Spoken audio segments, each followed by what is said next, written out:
Hello दोस्तों, आप सभी का स्वागत है करंट अफेयर्स के आज के सेशन में। और आज है 22 अगस्त। तो चलिए शुरू करते हैं हम लोग 21 और 22 अगस्त का करंट अफेयर।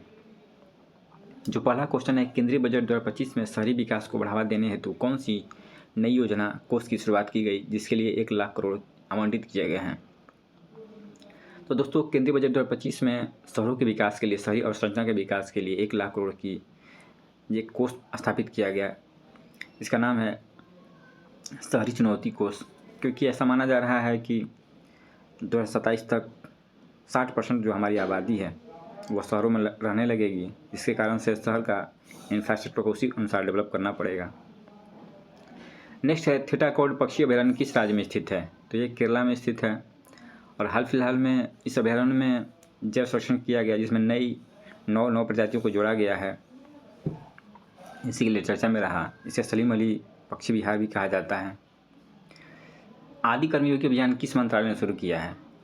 तो ये शुरू किया गया जनजातीय मामलों का मंत्रालय के द्वारा, और विश्व का सबसे बड़ा जनजातीय नेतृत्व कार्यक्रम है। इसका उद्देश्य प्रमुख यह है कि जनजातीय समुदायों के बीच में उन्हें सशक्त बनाया जाए, शासन की भागीदारी बढ़ाया जाए और स्थानीय नेतृत्व का निर्माण किया जाए।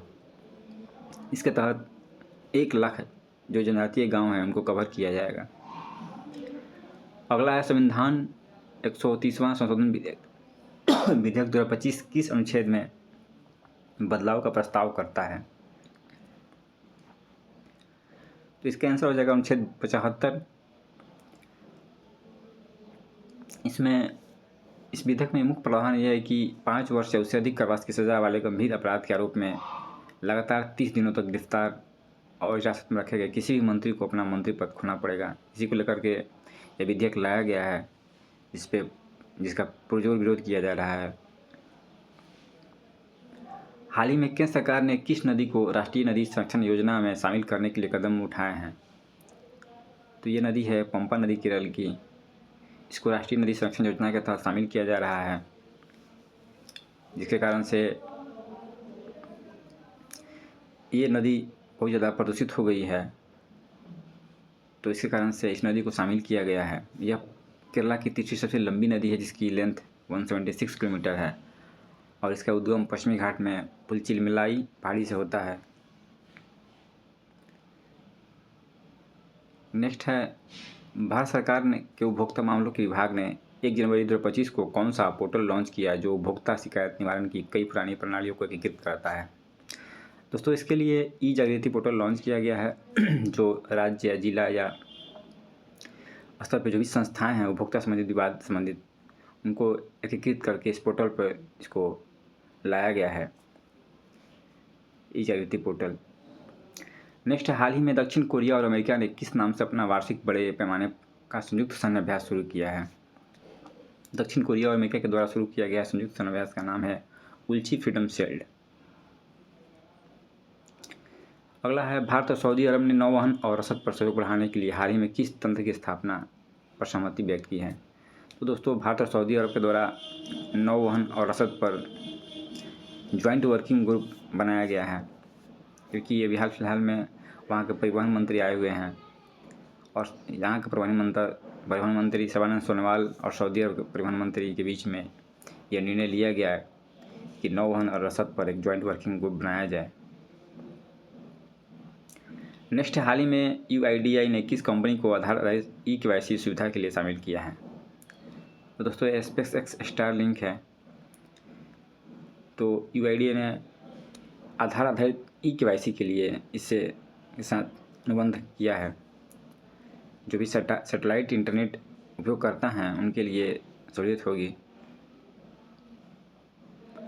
नेक्स्ट है, जलवायु परिवर्तन पर संयुक्त राष्ट्र फ्रेमवर्क कन्वेंशन का 30वां पक्षकार सम्मेलन यानी COP30 नवंबर 2025 में कहाँ आयोजित होगा?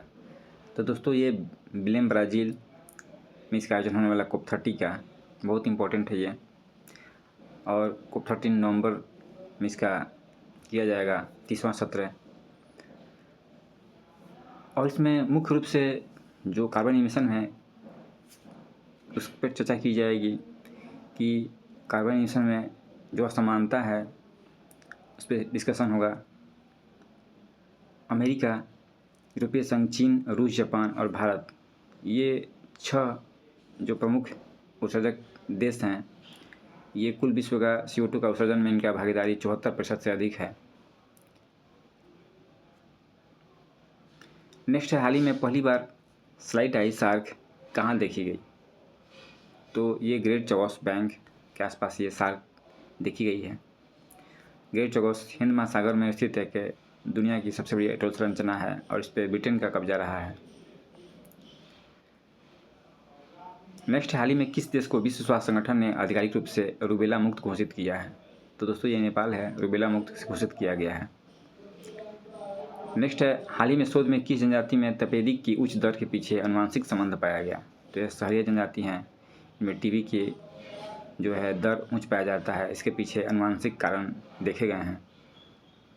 बिहार से देखते हैं, बिहार सरकार ने कितने नए औद्योगिक पार्क स्थापित करने जा रही है? तो बिहार सरकार द्वारा ये 17 नया औद्योगिक पार्क जो है स्थापित किया जाएगा। नेक्स्ट है, बिहार सरकार द्वारा किन 2 जिलों में फार्मास्यूटिकल IT पार्क विकसित किए जा रहे हैं? तो दोस्तों ये सारण और अरवल है, यहाँ पर विकसित किया जाएगा फार्मास्यूटिकल IT पार्क सारण और अरवल में। नेक्स्ट है, बिहार में हाल ही में 95.20 करोड़ रुपये की लागत से नया रिसर्च पार्क कहाँ स्थापित किया जा रहा है? तो ये रिसर्च पार्क IIT पटना में स्थापित किया जा रहा है। नेक्स्ट है, हाल ही में बिहार विजन डॉक्यूमेंट किस शहर में लॉन्च किया गया? तो ये मुंबई में लॉन्च किया गया है बिहार विजन डॉक्यूमेंट। बिहार के सर्वांगीण विकास पर ये एक डॉक्यूमेंट पेपर हो। तो आज के करंट अफेयर्स दोस्तों इतना ही था। Thank you.